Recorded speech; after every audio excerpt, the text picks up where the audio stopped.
ನಗರದ ಹಳೆಯ ಹುಬ್ಬಳ್ಳಿ ಪೊಲೀಸ್ ಠಾಣೆ ವ್ಯಾಪ್ತಿಯ ರತ್ನ ಸ್ಕೂಲ್ ಸಮೀಪದಲ್ಲಿ ಅಕ್ರಮ ವೇಶ್ಯಾವಾಟಿಕೆ ನಡೆಯುತ್ತಿದೆ ಅನ್ನುವ ಆರೋಪಗಳು ಹಾಗೂ ಅದಕ್ಕೆ ಸಂಬಂಧಿಸಿದೆ ಎನ್ನಲಾದ ವಿಡಿಯೋ ವೈರಲ್ ಆಗಿರುವುದು ಸಾರ್ವಜನಿಕರಲ್ಲಿ ತೀವ್ರ ಆತಂಕ ಮತ್ತು ಆಕ್ರೋಶಕ್ಕೆ ಕಾರಣವಾಗಿದೆ. ಶಾಲೆಯೆಂದರೆ ಮಕ್ಕಳಿಗೆ ಶಿಕ್ಷಣ, ಸಂಸ್ಕಾರ ಹಾಗೂ ಉತ್ತಮ ಭವಿಷ್ಯದ ಅಡಿಪಾಯ ಹಾಕುವ ಪವಿತ್ರವಾದ ಸ್ಥಳ.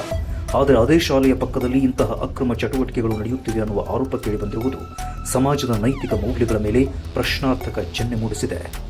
ಪ್ರತಿನಿತ್ಯ ನೂರಾರು ವಿದ್ಯಾರ್ಥಿಗಳು ಶಾಲೆಗೆ ಆಗಮಿಸುವ ಪ್ರದೇಶದಲ್ಲಿ ಇಂತಹ ಚಟುವಟಿಕೆಗಳು ನಡೆಯುತ್ತಿದ್ದರೆ ಅದು ಮಕ್ಕಳ ಮನಸ್ಥಿತಿಯ ಮೇಲೆ ಹಾಗೂ ಅವರ ಬೆಳವಣಿಗೆಯ ಮೇಲೆ ದುಷ್ಪರಿಣಾಮ ಬೀರುವ ಸಾಧ್ಯತೆಯನ್ನು ತಳ್ಳಿಹಾಕಲಾಗದು. ಶಾಲಾ ಆವರಣ, ಶಾಲಾ ವಾತಾವರಣ ಸುರಕ್ಷಿತ ಮತ್ತು ಆರೋಗ್ಯಕರವಾಗಿರಬೇಕಾದರೆ ಅದರ ಸುತ್ತಮುತ್ತಲಿನ ಪ್ರದೇಶವೂ ಕೂಡ ಅಷ್ಟೇ ಸುರಕ್ಷಿತವಾಗಿರಬೇಕು ಅನ್ನುವುದು ಶಿಕ್ಷಣ ತಜ್ಞರ ಅಭಿಪ್ರಾಯ.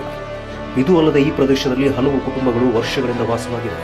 ಮಹಿಳೆಯರು, ಮಕ್ಕಳು ಹಾಗೂ ಹಿರಿಯ ನಾಗರಿಕರು ವಾಸಿಸುವ ವಸತಿ ಪ್ರದೇಶದಲ್ಲಿ ಇಂತಹ ಆರೋಪಗಳು ಕೇಳಿಬಂದಿರುವುದು ನಿವಾಸಿಗಳ ನೆಮ್ಮದಿಯನ್ನು ಅಕ್ಷರಶಃ ಕದಡಿಬಿಟ್ಟಿದೆ. ರಾತ್ರಿ ವೇಳೆ ಸಂಶಯಾಸ್ಪದ ಓಡಾಟ, ಅಪರಿಚಿತರ ಸಂಚಾರ ಹಾಗೂ ಅಸುರಕ್ಷಿತ ವಾತಾವರಣ ನಿರ್ಮಾಣವಾಗುವ ಆತಂಕ ಸ್ಥಳೀಯರಲ್ಲಿ ಮನೆ ಮಾಡಿಬಿಟ್ಟಿದೆ.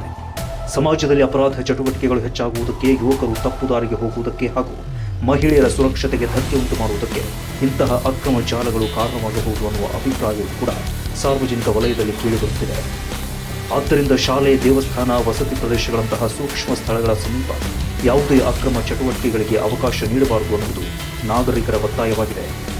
ಸದ್ಯ ಸಾಮಾಜಿಕ ಜಾಲತಾಣಗಳಲ್ಲಿ ವೈರಲ್ ಆಗಿರುವ ವಿಡಿಯೋ ಕುರಿತು ಪೊಲೀಸರು ಸಮಗ್ರ ತನಿಖೆಯನ್ನು ನಡೆಸಿ ಆರೋಪಗಳ ಸತ್ಯಾಸತ್ಯತೆ ಪರಿಶೀಲನೆ ಮಾಡಿ ತಪ್ಪಿತಸ್ಥರ ವಿರುದ್ಧ ಕಠಿಣ ಕ್ರಮವನ್ನು ಕೈಗೊಳ್ಳಬೇಕು ಅನ್ನುವುದು ಸಾರ್ವಜನಿಕರ ಆಗ್ರಹವಾಗಿದೆ. ಮಕ್ಕಳ ಭವಿಷ್ಯ, ಕುಟುಂಬಗಳ ಸುರಕ್ಷತೆ ಹಾಗೂ ಸಮಾಜದ ಆರೋಗ್ಯಕರ ವಾತಾವರಣವನ್ನು ಕಾಪಾಡುವುದು ಪ್ರತಿಯೊಬ್ಬರ ಜವಾಬ್ದಾರಿಯಾಗಿದೆ. ಆದ್ದರಿಂದ ಈ ಪ್ರಕರಣವನ್ನು ಗಂಭೀರವಾಗಿ ಪರಿಗಣಿಸಿ ಸಂಬಂಧಪಟ್ಟ ಅಧಿಕಾರಿಗಳು ತಕ್ಷಣವೇ ಕ್ರಮ ಕೈಗೊಳ್ಳಬೇಕಿದೆ.